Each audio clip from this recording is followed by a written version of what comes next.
ఇప్పుడు మోకాళ్ళ నొప్పులకు కూడా అటువంటి ట్రీట్మెంట్స్ ఉన్నాయి కదా సార్ దారాలు? దానికి కూడా జానుబస్తి అంటాము, ఎలక్కిరి అంటాం. అంటే బేసిక్ ట్రీట్మెంట్స్ ఇవి చేయాలి. ఇవి ఏంటంటే కొంచెం కండరాలని, నర్వ్స్ని స్టిమ్యులేట్ చేయడానికి. బట్ అలానే పథ్యాపథ్యం మనం తీసుకునే ఫుడ్ కూడా చాలా ఇంపార్టెంట్.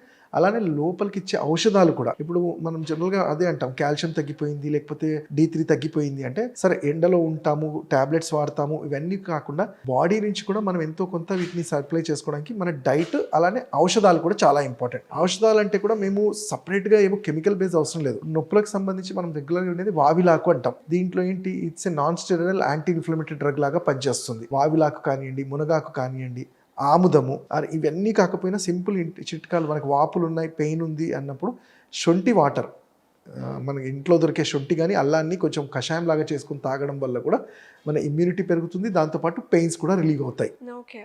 అయితే ఇక్కడ ఒక చిన్నది మనం యాడ్ చేసేది ఏంటంటే, మనం సర్వైకల్ గురించి అన్నాము, నెక్ పెయిన్ వస్తుంది ఏంటన్నా, అలానే స్పైన్లో వస్తుంది అంటారు.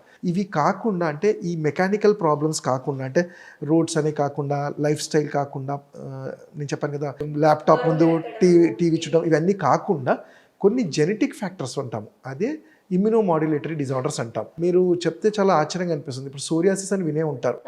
అంటే స్కిన్ ప్రాబ్లం, కూర్చొని లేస్తే ఆ పొట్టంతా రాలిపోతుంది, మొత్తం స్కిన్ అంతా ర్యాప్చర్. అది ఏంటంటే అది బాడీ ఆటో ఇమ్యూన్ డిజార్డర్ అంటాం. మీ ఓన్ సిస్టమ్ మీ బ్లడ్ సెల్స్ ని అటాక్ చేసింది, మీ స్కిన్ సెల్స్ ని అటాక్ చేసినప్పుడు పొట్టులాగా రాలిపోతుంది. 3 నెలల్లో రావాల్సిన కొత్త స్కిన్ 1-2 డేస్కే వచ్చేస్తుంది. మరి సోరియాసిస్ అనేది అందరికి తెలుసు, దానికి సక్సెస్ఫుల్ గా ఆయుర్వేద ట్రీట్మెంట్స్ చేస్తుంది. ఇది సరైన టైంలో ట్రీట్మెంట్ చేయకపోతే ఇది అనే ప్రాసెస్ ఏమవుతుంది అంటే సోరియాటిక్ ఆర్థరైటిస్ గా టర్న్ అవుతుంది. అంటే ఇక్కడ ఏమవుతుంది, సోరియాసిస్ అనే ఈ ఫంగస్ ఆర్థరైటిస్ గా కన్వర్ట్ అవుతుంది, బోన్స్ మీద పడుతుంది. బోన్స్ ని డ్యామేజ్ చేసేసిపోతుంది. ఆ ఫంగస్ అనేది ఈ జాయింట్స్ కానీ ఎనీ బోన్ని కూడా తినేయటం అనేది స్టార్ట్ చేస్తుంది. దాన్ని సోరియాటిక్ ఆర్థరైటిస్ అంటాం.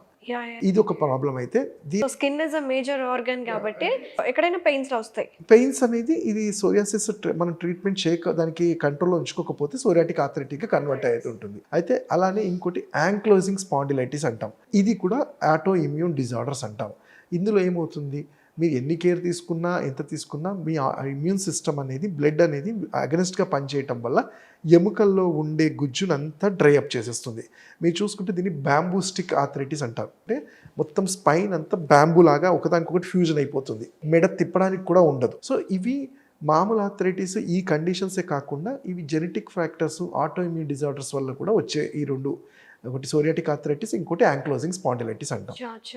సో ఈ ఆటో ఇమ్యూన్ వీటికి ఏదైనా కానీ ఆయుర్వేదంలో సరైన టైంలో గుర్తించి చికిత్స చేయగలిగితే మాత్రం అన్నిటి నుంచి కూడా మనం ఉపశమనం పొందగలుగుతాం. ఓకే. సోరియాసిస్ వచ్చిందంటే కేవలం వాళ్ళ మైండ్ డిస్టర్బ్ అయిపోతుంది, డిప్రెస్ అయిపోతూ ఉంటారు. నాకేంటి ఇలా వచ్చింది, నా స్కిన్ ఏంటి ఇలా అయిపోతుంది, అంత నలుగురిలో తిరగలేరు కదా sir. And more over it is affecting in the pain వేలో కూడా, ఆర్థరైటిస్ వేలో కూడా. ఈ వింటర్ సీజన్లో అనేది ఉట్టి జాయింట్సే కాకుండా ఈ స్కిన్ ప్రాబ్లమ్స్ కూడా చూస్తుంటాం. దాంట్లో ఎక్కువగా ఈ సోరియాసిస్ అనేది ఎక్కువ ఫ్లేర్ అప్ అవుతూ ఉంటుంది. అయితే మీరు అన్నట్టు ఇది సోషల్గా వాళ్ళు ఎక్కువ మూవ్ అవ్వలేకపోవడం, దాంతోపాటు ఈ ఇబ్బందులు బాడీ సొంతంగా కూడా ఏదైనా చేయాలి అంటే చెప్తాను కదా, దాన్ని ప్రాపర్ ఇమ్యూనిటీని మనం కరెక్ట్ చేసుకుంటూ లైఫ్ స్టైల్ని చేంజెస్ చేసుకోగలిగితే మెయింటైన్ చేయడానికి without any medicines or without any complications maintain చేయగలుగుతారు. వింటర్లో వచ్చే స్కిన్ డ్రైనెస్ ఇబ్బంది పెడుతుంది, నార్మల్గానే ఇబ్బంది పెడుతుంది మనల్ని.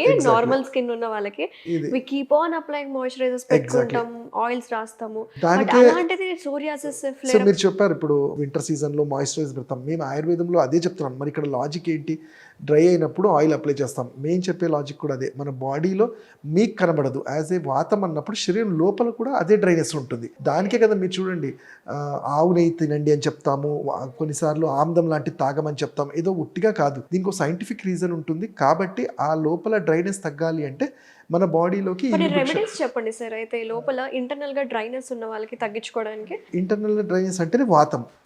ఈ వాతం తగ్గించుకుంటే, అంటే వాతం అంటేనే నొప్పులు, పెద్దవాళ్ళు చెప్తూ ఉంటారు కదా, ఇది తినొద్దు, మోషన్ సరిగ్గా రాకపోవడం, కాన్స్టిపేషన్, ఇవన్నీ కూడా వాత లక్షణాలే. ఓకే. దానికి సింపుల్ లాజిక్ అంటే మనకి ఇంట్లో ఉండే పరిధిలో ఉంటే ఆవు నెయ్యి వాతాన్ని పైత్యాన్ని మంచి కట్టడి చేయడంలో నంబర్ 1. కాకపోతే మనం సింపుల్ రోజు మనం ఒక చెంచాడు అన్నంతో కలుపుకొని, లేదంటే మార్నింగ్ లేస్తూనే ఒక చెంచాడు ఆవు నెయ్యి విత్ గోరువెచ్చని పాలతో కానీ నీళ్ళతో కానీ తీసుకోవచ్చు. ఇది ఒకటి మనం చేయాలి. అండ్ ఇంకోటి ఏంటంటే ఈ సీజన్ ఎస్పెషల్లీ వింటర్లో పిప్పళ్ళు అంటాం. తోక మిరియాలు అంటాయి కదా, వీటిని ఫ్రై చేసి పెట్టేసుకొని మన కూరల్లో కొంచెం పించ్ లాగా వాడుకుంటే, జస్ట్ ఒక పించ్, మరీ ఎక్కువ వాడుకున్న వాళ్ళు గ్యాస్ట్రైటిస్ ఎక్కువ చూస్తుంటాం కాబట్టి చాలా తక్కువ మోతాదులో కూరల్లో వాటిలో వేసుకోవడం కూడా చాలా ఉపకారిగా ఉంటుంది ఇది. ఓకే. అండ్ కంపల్సరీ బాడీకి ఆయిలేషన్స్ అంటాం, అది మనకి ఆయుర్వేదిక్ స్టోర్స్లో దొరికే మహానారాయణ తైలం కానివ్వండి, ధన్వంతరం తైలం కానివ్వండి, సీజనల్గా దొరికేవి, అవి అప్లై చేసుకొని ఒక 5-10 మినిట్స్ ఎండలో ఉండటం వల్ల కూడా కండరాలకు కావాల్సినంత ఆక్సిజనేషన్ ప్రాపర్గా జరుగుతుంది. నారాయణ తైలం. సో ఎవరైనా నొప్పులు ఉన్న వాళ్ళు లేకపోయినా ఎగ్జాక్ట్లీ, ఎవరైనా చేయొచ్చు. హెల్తీగా ఉంటారు కూడా.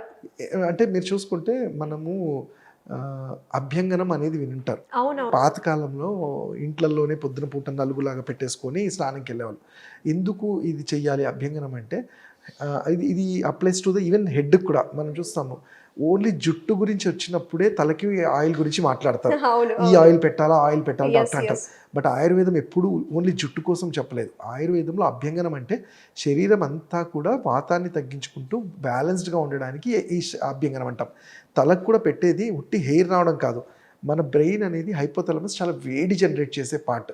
ఆ వేడిని తగ్గించాలంటే దానికి ఒక మీడియం కావాలి. మనం సన్లో వెళ్తాము, ఎండలో వెళ్తాము, ఆ వేడి ఇంకా పెరుగుతుంది కాబట్టి ఆయిల్ అనేది శిరో అభ్యంగనం తలకు కూడా పెట్టమంటాం. అలానే మన శరీరానికి ఈ హెయిర్ ఫాలికల్స్లో కూడా ఎంత ఆయిల్ అబ్జర్వ్ అయితే మన బాడీ అంత నరిష్మెంట్ అవుతూ ఉంటుంది. సో దానివల్ల మనకున్న స్ట్రెస్ పోతుంది, హెయిర్ ఫాల్ కంట్రోల్ అవుతుంది, డాండ్రఫ్ కూడా పోతుంది కదా.